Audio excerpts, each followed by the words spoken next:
क्या लिखा है? जो से इस्तेमाल करना। यानी दिक्कत हमारी यह है कि हमें आज तक, कई लोग 70 साल के हो गए, 80 साल के हो गए, जीभ कैसे इस्तेमाल करनी है आज तक नहीं सीखा। केवल क्योंकि आपके बाल सफेद हो गए इसका मतलब यह नहीं कि आपको आ गया कि जीभ कैसे इस्तेमाल करनी है। और जो वो बो रहे हैं वही कटनी भी वो कर रहे हैं। हाँ, एक कहावत है, मुझे नहीं पता, सुनी थी कभी, कि जब नीम बोओगे तो आम नहीं आएगा। हाँ, तो आपको व्यक्तिगत रूप से जिम्मेदारी लेनी पड़ेगी अपने जीवन की। पड़ोसी को बोलो, जिम्मेदारी लेनी पड़ेगी। आमीन। क्योंकि परमेश्वर ने हमें बाइबल उसमें चमकीली पन्नी लगाने के लिए नहीं दी थी, उसको सजाने के लिए नहीं दी थी। उसने अपना वचन भेजा और मुझे मेरे रोगों से चंगा किया है। उसने अपने वचन को भेजा और मुझे नाश होने से बचा लिया है।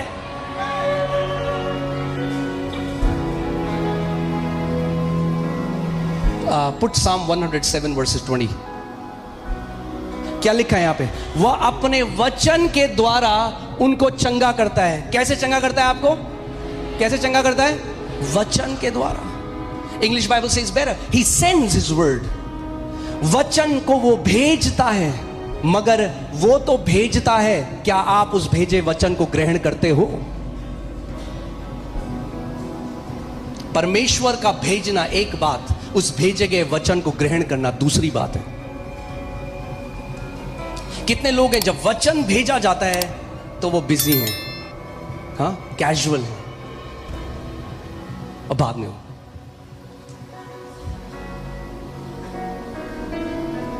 अरे वचन में चंगाई है, वचन में दीर्घायु है, वचन में छुटकारा है, वचन में जय है, वचन में आशीषें हैं, वचन में सब कुछ है।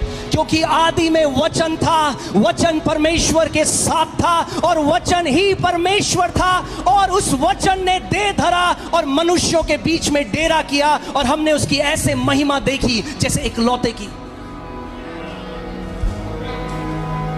सब कुछ जो आप परमेश्वर से चाह रहे हो वो परमेश्वर के वचन में है। परमेश्वर अपने वचन से अलग कुछ नहीं करता। कितने लोग मेरी बात को समझ रहे हैं? मेरे पीछे बोलो, परमेश्वर अपने वचन के अलग होकर कुछ नहीं करता। यानी जो चाहते हो प्रभु आपके लिए करे, उसका वचन ढूंढो। गिड़गिड़ाओ मत, भीख मत मांगो, वचन के खोजी बन जाओ। क्योंकि जो यहोवा के वचन के खोजी हैं वो एक ऐसा जीवन जीते हैं जो बाकी लोग कल्पना भी नहीं कर सकते।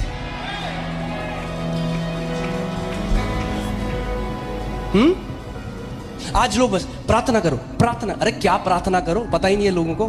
प्रार्थना करो बस, तो क्या करते हैं वो? भीख मांगते हैं, प्रभु कर दे, प्रभु कब करेगा, प्रभु क्या तुझे, प्रभु कब करे, प्रभु कर दे। प्रार्थना करो बस, प्रार्थना करो, प्रार्थना करो। अरे क्या प्रार्थना करो, क्या प्रार्थना करो? यीशु ने कहा, यह मत सोचना तुम्हारे बहुत शब्दों से तुम्हारी सुनी जाएगी। उसने कहा अन्य जातियों की तरह बहुत बड़बड़ाने की बात नहीं है। आमीन।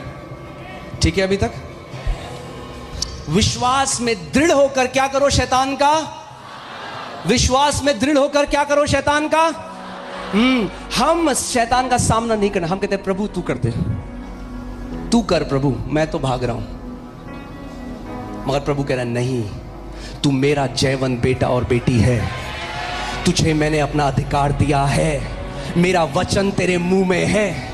वो दो धारी तलवार की तरह तेरे मुंह से जब निकलेगा तो मेरी सामर्थ तेरे लिए कार्य करेगी। उठ अपने उस अधिकार में जो मैंने तुझे दिया है और शैतान का सामना कर। उससे भाग मत, उसका सामना कर। हर एक उस परिस्थिति को जो शैतान आपके जीवन में लाया है उसका सामना करो।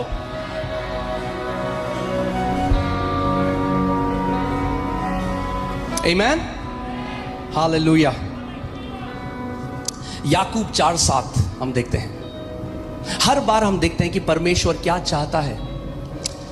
इसलिए परमेश्वर के अधीन हो जाओ और शैतान का क्या करो। ओहो, बार बार प्रभु अपनी देह को क्या बोल रहा है, शैतान का क्या करो, सामना करो।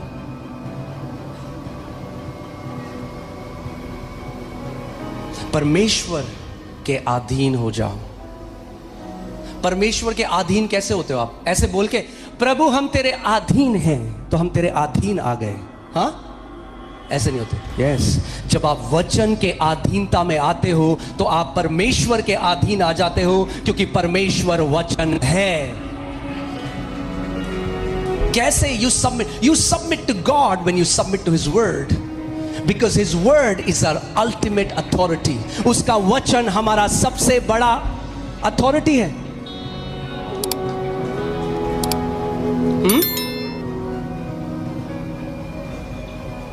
हालेलुया। तो कैसे अधीनता में आना है? वचन की अधीनता में आना है। You bring your senses under the authority of the word. आप अपने ज्ञानेंद्रियों को वचन के अधीनता में ले आते हो। I don't trust what my eyes see. I don't trust what my body feels. I don't trust what my ears hear. I trust what the word says. If it is written, it is forever settled in heavens. मैं वो नहीं विश्वास करता जो मेरी आंखें देखती हैं, मैं वो नहीं विश्वास करता जो मेरे कान सुनते हैं, मैं वो नहीं विश्वास करता जो मेरी ज्ञानेंद्रियां बताती हैं, मैं वो विश्वास करता हूं जो उसका लिखित वचन है, क्योंकि अगर लिखा है तो वो स्वर्गों में युगानुयुग तक स्थिर है। क्योंकि जो मैं अपनी आंखों से देखता हूं वो बदल सकता है, जो मैं अपने शरीर से छूता हूं वो बदल सकता है, मगर जो उसके वचन में लिखा है वो अविनाशी है। परमेश्वर का वचन कहता है उसका वचन अविनाशी बीज है।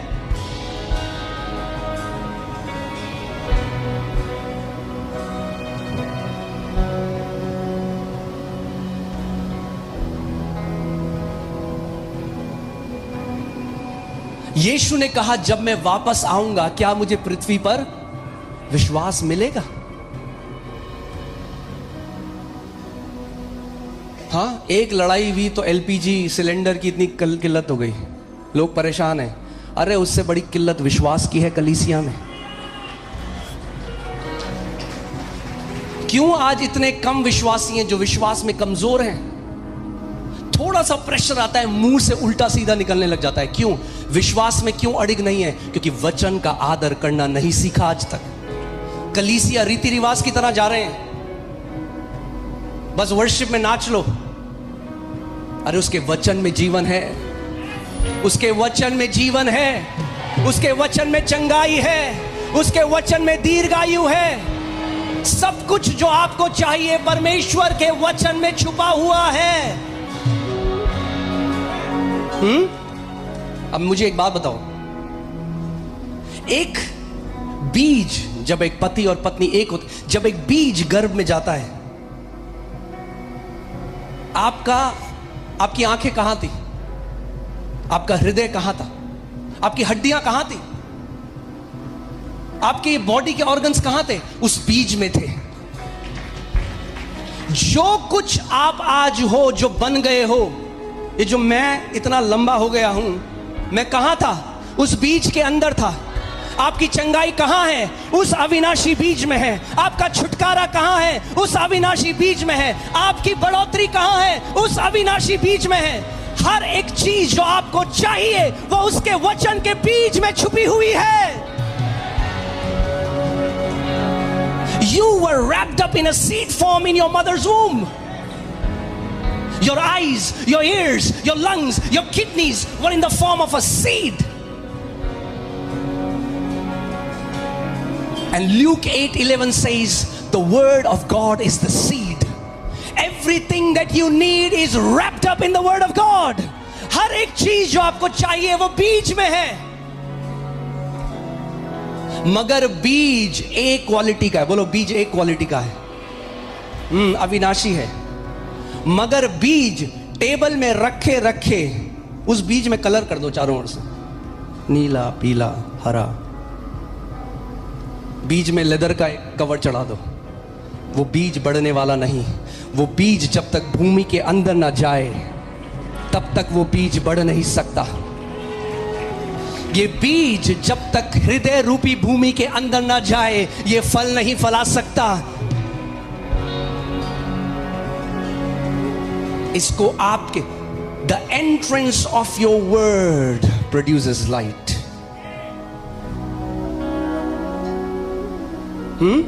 आई थिंक टीम के पास अगर वो है तो अगर आप ढूंढ सकते हो ऑनलाइन। आप जानते हैं जब एक बीज माता के गर्भ में जाता है और जब कंसेप्शन होता है, जब गर्भ धारण होता है, एक लाइट निकलती है। अभी साइंटिस्ट ने ये साइंटिस्ट जो वचन में हजारों साल पहले, जब ना तो माइक्रोस्कोप थे ना अल्ट्रासाउंड करने की डिवाइस थी, the moment a seed, a conception happens, light is released. जानते हैं आप इस बात को? एंड उन्होंने माइक्रोस्कोप से देखा और बिल्कुल ऐसा ही होता है। जब एक बीज अंदर जाता है गर्भ में तो एक लाइट निकलती है। John 1:4 says, in him was light and the light was the life of men. उसके अंदर ज्योति था और ज्योति मनुष्यों का जीवन था। And he is lighting every man that comes to this world. उसमें जीवन था और वो जीवन मनुष्यों की ज्योति थी। पांचवा, और ज्योति अंधकार में चमकती है। ओके, वैसे ही जैसे शारीरिक बीज जब गर्भ धारित होता है और लाइट निकलती है, in the same manner the Bible says in Psalm 190, भजन संहिता 119 में वचन कहता है, the entrance of his word releases light. जब वो वचन आपके हृदय में प्रवेश करता है एक आत्मिक ज्योति निकलती है, पैम। और जब वो ज्योति निकलती है अंधकार को भागना पड़ता है।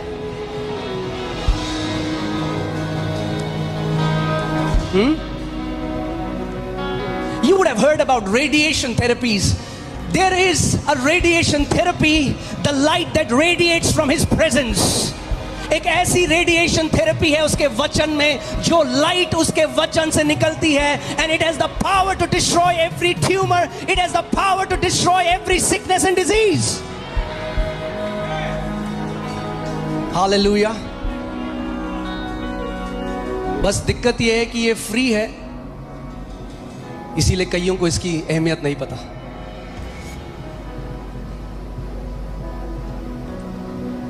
If the entrance of his word releases light, तेरे बातों के खुलने से प्रकाश होता है।